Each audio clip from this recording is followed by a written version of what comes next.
Hi, everybody. This is Mark Bloch in New York City. My email is panman@panmodern.com. And welcome to the PANMODERN Podcast, first one ever. I just wanted to say hi to everyone and let you know that my exhibition, which was scheduled to open on March 26th, at NYU's Fales Library or Special Collections Library on the second floor of the Bopst Library, which is on the southeast corner of Washington Square Park in New York City, has been postponed due to the COVID-19 virus. And I just wanted to reach out to everyone because my show's been canceled, and yet it is a communications art show. Communications art, what does that mean? Well, it means that I started becoming interested in the art of communications in 77, 78, probably even before that, but long time ago I became interested in the mail as a distribution system for art. And then that led to my creating an archive, which I ended up calling the Postal Art Network, PAN.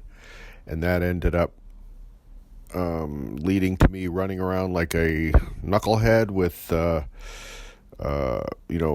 dressed up as the god of forests, fields, and flocks, the Pan Man, as it were, the Pan persona of Greek mythology, who is the god of fields, forests, and flocks. He is the god of fornication, masturbation, anything that's untamed and wild. And that ended up suiting me just fine. But, and madness. Let's not forget madness. And let's not forget panic. Hello, pandemic. We're in the middle of a pandemic now. And let's not forget that Pan inspires panic fear. There's all this mythology about how in ancient Greece, the soldiers were returning on a boat and they heard a howling in the wind and they were saying the great god Pan is dead.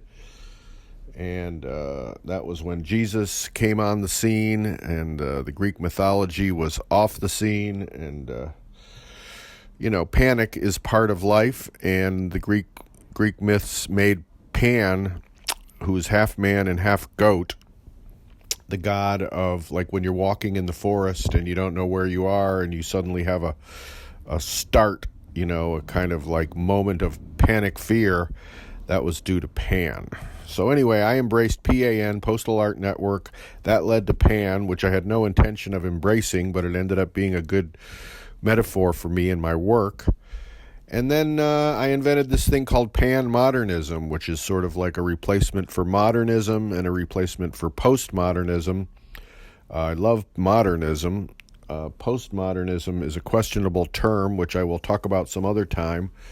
And I just thought pan-modernism incorporates all that stuff and more. And so I embraced that term as a kind of definition of what I do and who I am and what I'm trying to communicate. So what this is about, this little podcast here, is it's meant to announce that my show has been postponed.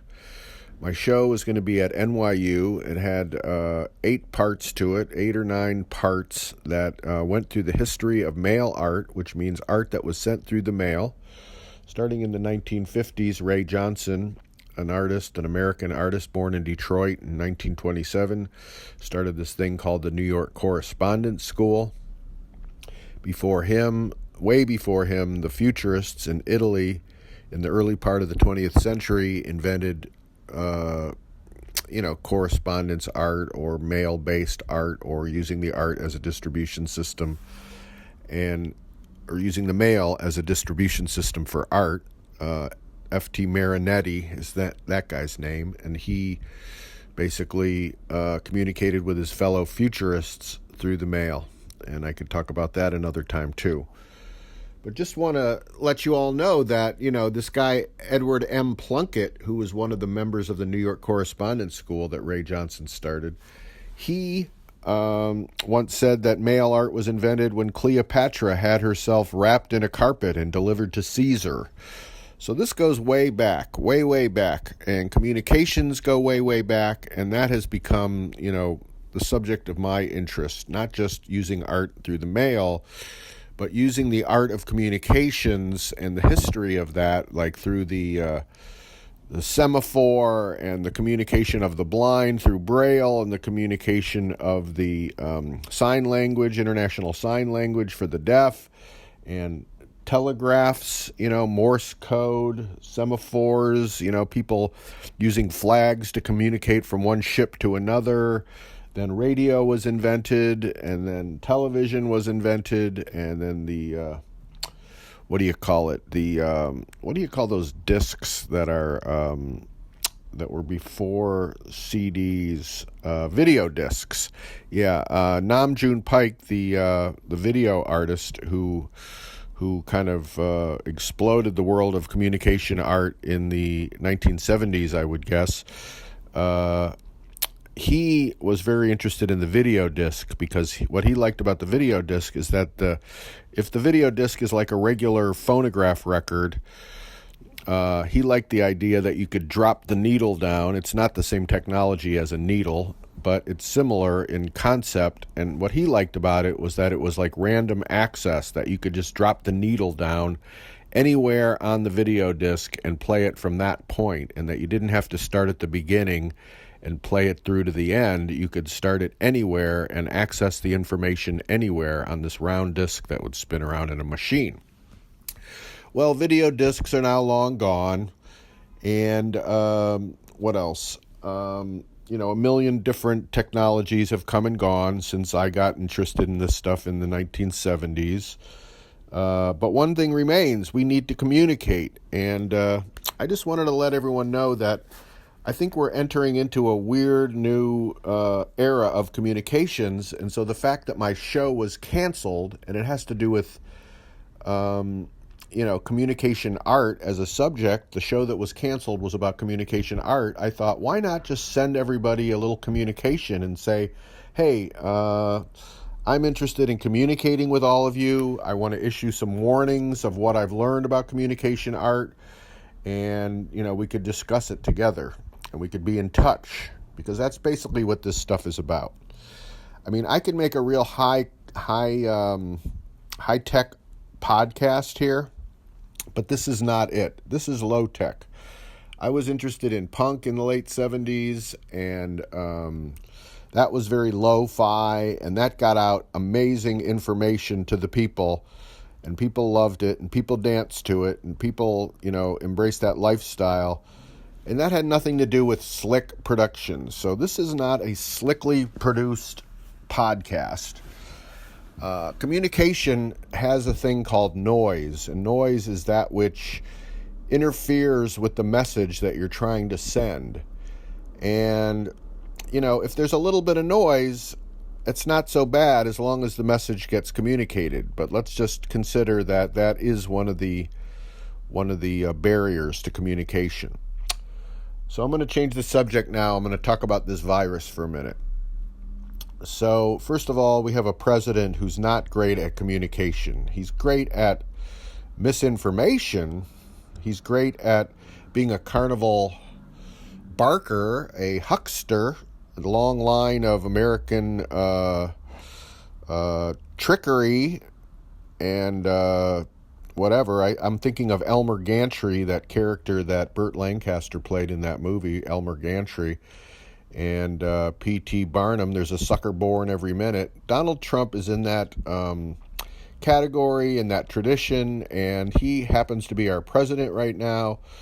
So God bless him. He's doing the best he can, but he is just basically a fountainhead of misinformation. And he can just go on, but I don't care about that. Let him, people say, watch what he does, not what he says. So we don't have to listen to him. He is a place to go to if you want misinformation and you want to get confused. Go there for your communications. But my point is that we each have to choose where we get our information ourselves and try to get the most accurate information we can, in my opinion. I mean, there's a lot of followers of Trump who are going to go to him for the information, just like they have over the last few years. last 3 years in particular, last 4 years. And by the way, let me say that it's March 12th, 2020 right now. So that's when I'm talking to you from my living room here in New York City. But anyway, they've been getting their information from Mr. Trump for the last 4 years. And basically, that they do that at their own risk. I mean, it's never really mattered that much to them before, the accuracy of the information, because they've been talking about politics. But now we're into the world of science. And we have been in the world of science all along. It's just that nobody told Donald Trump about it and his followers. So instead, we're in a world where you want to get accurate information. And I'm really grateful for all the governors who are spreading accurate information. And I'm grateful for the Center for Disease Control who is spreading accurate information. And we are learning who to trust in this latest current event that has engulfed us, the spread of the COVID-19 virus. So anyway, I'm reaching out to you all. I'm saying watch out where you get your information. Political information is fine, but that's not what you need right now. You need scientific information. So go to scientific sources for that. And I am more interested in art. I'm not a scientist. I'm an artist. So I'm interested in the art of communication. What can I say about that? Well, if you go to a few podcasts that I've heard in the last few days that actually inspired this one, people were talking about the art market and what kind of art will they make and what kind of sales will there be and what will replace the in-person auction, the auctioning of art. I'm not really that interested in that. I think that will all figure itself out after this crisis is over. But right now, what I am interested in is what kind of art will we make? Are we all going to be sequestered in our houses for the next few months? Are we going to be alone? I wanted to encourage everyone to sort of take some alone time. Don't be on social media all the time. Don't be watching your TV all the time. But take time to pause and listen to your own inner voice. I created a thing called the Internal Network several years ago. Another guy named Robert Filiu, a French Fluxus artist, invented the term Eternal Network to represent the male art network, or at least suggested that there was a collective mind that was creating a network of information that was floating around in the universe, and he called that the Eternal Network, and some male artists have chosen to make that the that's like another, they exchange it one for one with male art. I don't really subscribe to that view. I think that that what he had in mind with the Eternal Network was one thing, and that male art is another thing, but that they are very closely related. I do think they're very closely related. But anyway, in response to that, I created the Internal Network, which is sort of all the voices that live inside our heads. I have a little committee inside my head, and it has regular meetings every second of the day. It starts when I wake up. I have mental chatter, and it lasts all the way until I go to bed at night. And then another network takes over, which is the subconscious, and that creates dreams, and we won't talk about that. But that's pretty damned interesting, too, wouldn't you say? One thing is, let's take a break. Let's calm down. I've been speaking pretty quickly here. Let's talk quietly. Let's interject some quiet into our conversation. Okay. So who is in our network? We are in the middle of a network, and it's all our friends, it's all our colleagues, it's all the people we choose to have in there, and we can invite in scientists, the media, politicians, anyone we want to be part of our network. We can get our news from them, and we can broadcast out things to them. And so basically I'm just saying, be careful of who you have in your network. Your network is a reflection of you, and that is where you will be getting your information, and that is who will be hearing your information. Don't waste all your time scrolling on Facebook, looking for that one little fix that's going to make you feel emotionally centered, or give you that jolt of social media that you're so violently, longingly searching for. At least that's what I do. We got to stop scrolling on Facebook and looking for that little germ of excitement, and instead, consult our internal network and the part of us that is centered and has some internal wisdom. Okay, that brings us to the idea of the Godcast. I was thinking, yeah, this is a podcast, but maybe there should be a thing called a Godcast, which is what we don't know what God is, but we do believe in something greater than ourselves. We know that we're not God. We might have a little piece of God in us. We may be a little piece of a larger God, but maybe this is a Godcast, inquiring where in you is a part that you can trust. Where is a news source that lives inside your head or in your heart, somewhere in your body, somewhere in your consciousness, even though we don't know what consciousness even is. What is that part of you that you can trust? What is that newsworthy source? You know how they say, more people listen to ABC News than any other source. Well, what is that little source in you that you can trust? Find that, work out from there, I would say. So there's the Godcast idea I wanted to share. And then there's the Modcast, which is me and my pan-modernism. So this is kind of a modcast, and I'm hoping that I can develop the technology to send out more with a modcast than just audio files, and maybe even more than just video files. Maybe I was thinking I could send out little packets of cereal, like granola or some raisins or nuts or healthy food for you guys to eat while you listen to the broadcast. But that's way in the future.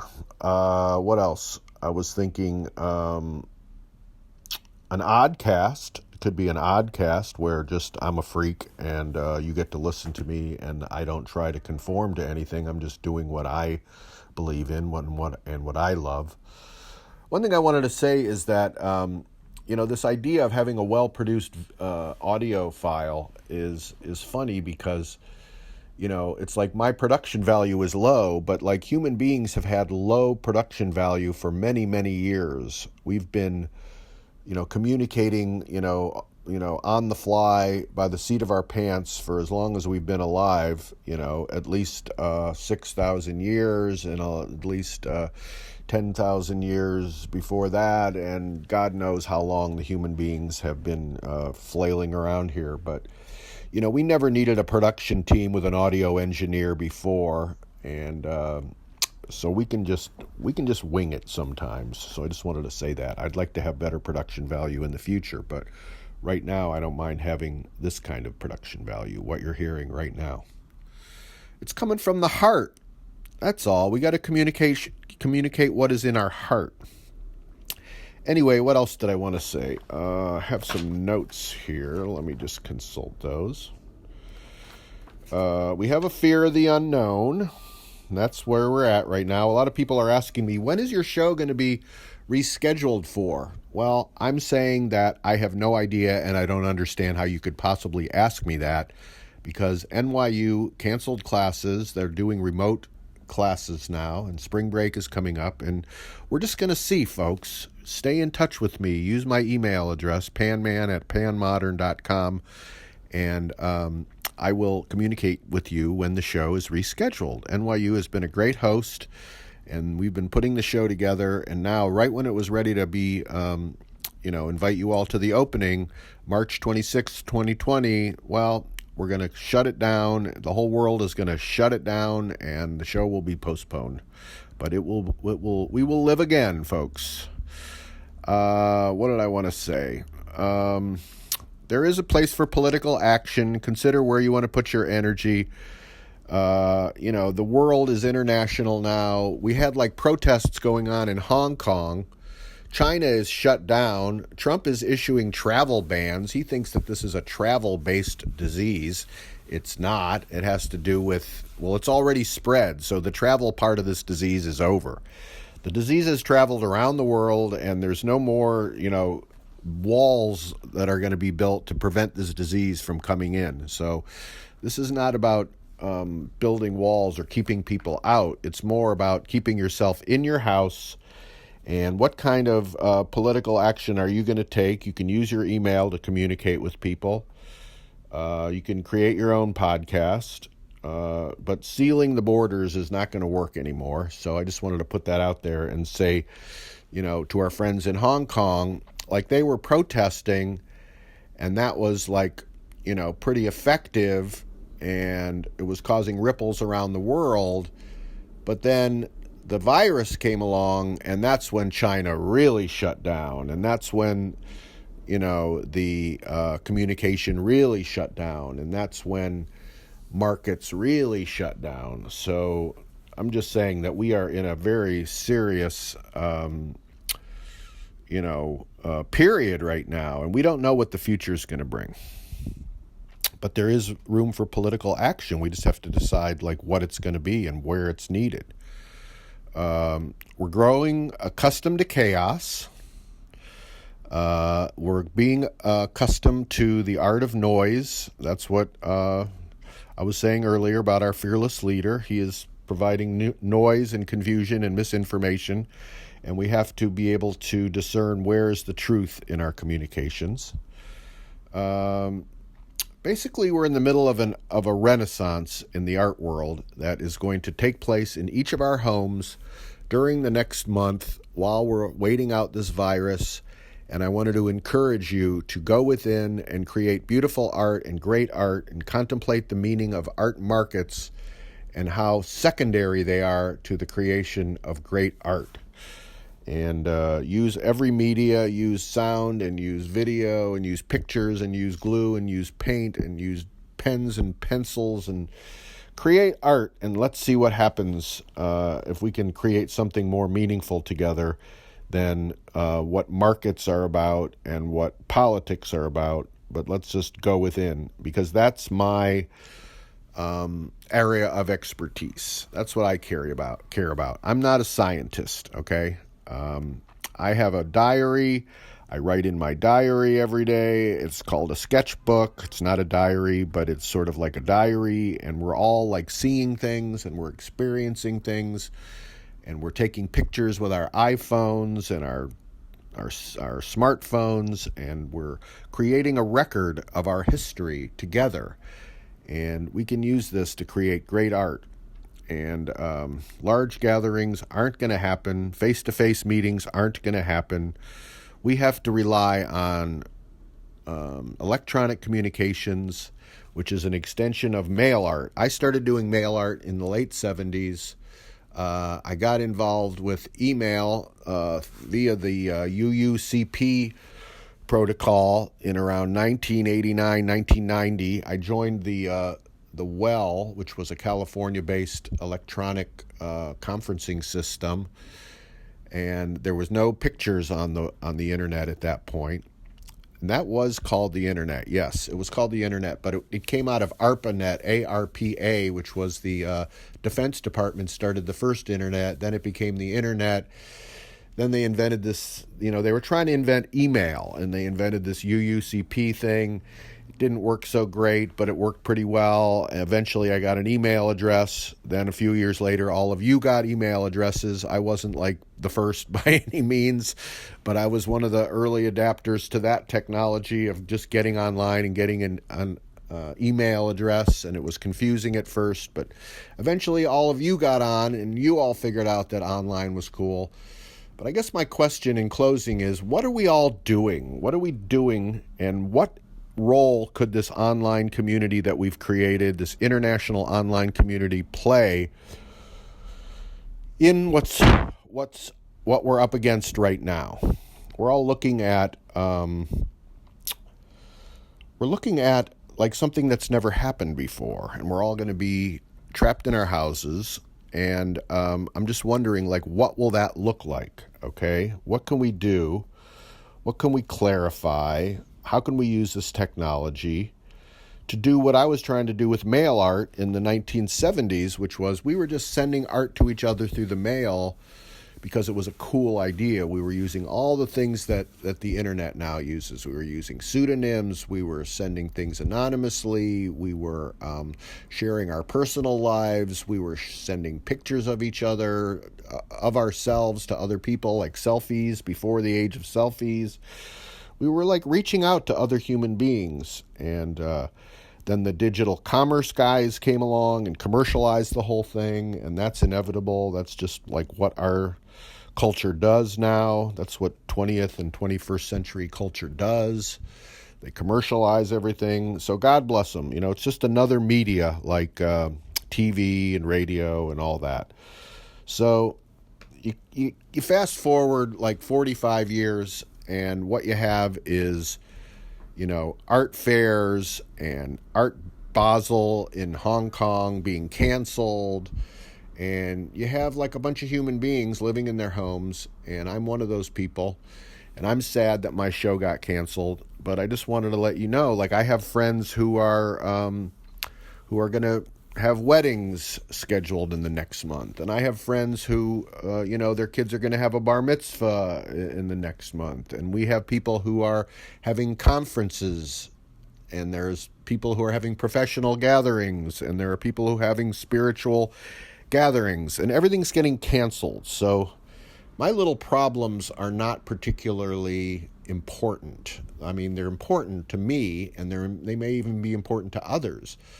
But ultimately, I'm just a little blip on the radar, and I just wanted to say that I'm sad, but I want to look for sort of like what is the little bit of optimism that I can glean from all this stuff and share with you and share a sense of hope.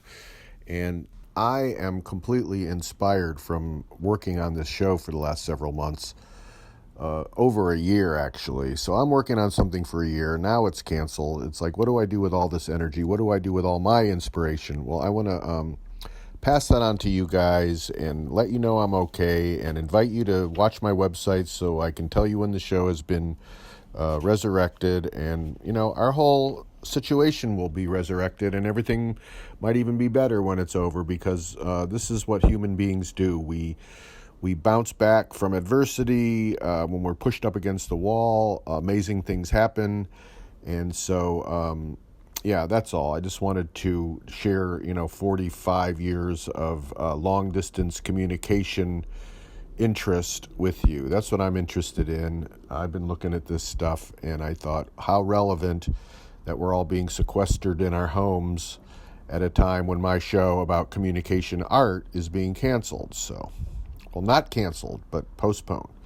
So anyway, thank you for listening. I don't mean to be a big gloomy Gus about commerce. I'm going to work on my website over the next couple of months. I'm going to try and get some art up there that I can sell to you guys and make available to you.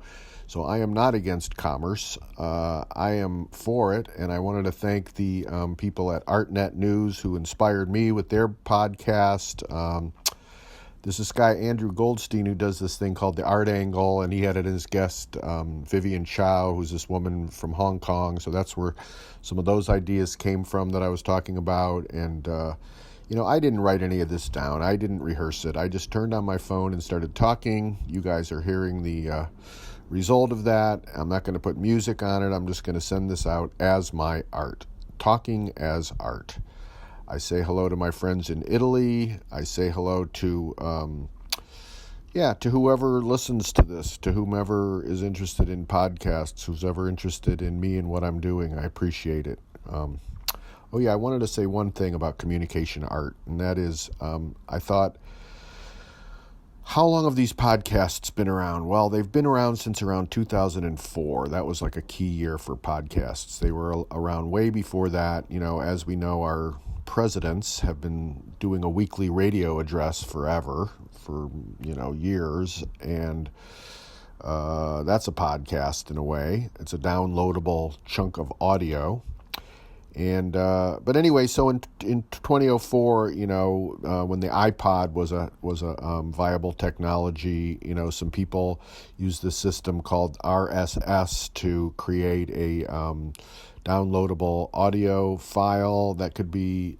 It basically became the podcast. And then this guy Ben Hammersley invented the word podcast, and in September of 2004.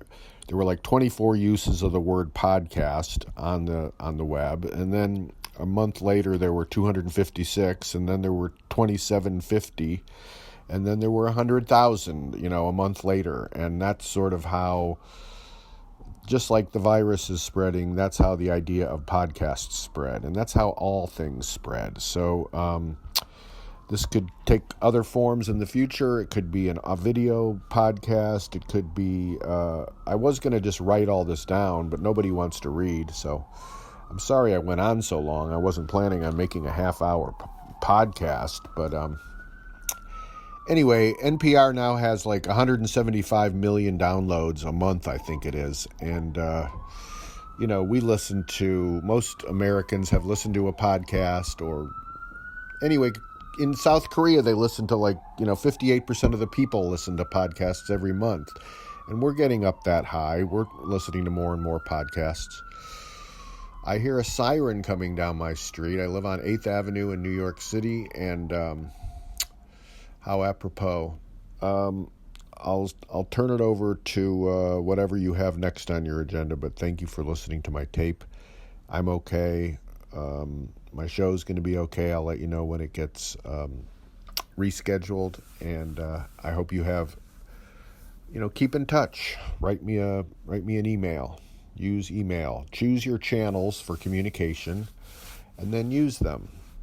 All right? Thank you so much, everyone. I really appreciate it. I appreciate the abundance of your communications with me, not just in recent weeks and recent months, but over the years. I have an amazing archive of mail art and art as communication that I have received, and it gives me hope, it gives me inspiration, makes me want to live another day. So thank you so much, everyone. Okay, bye.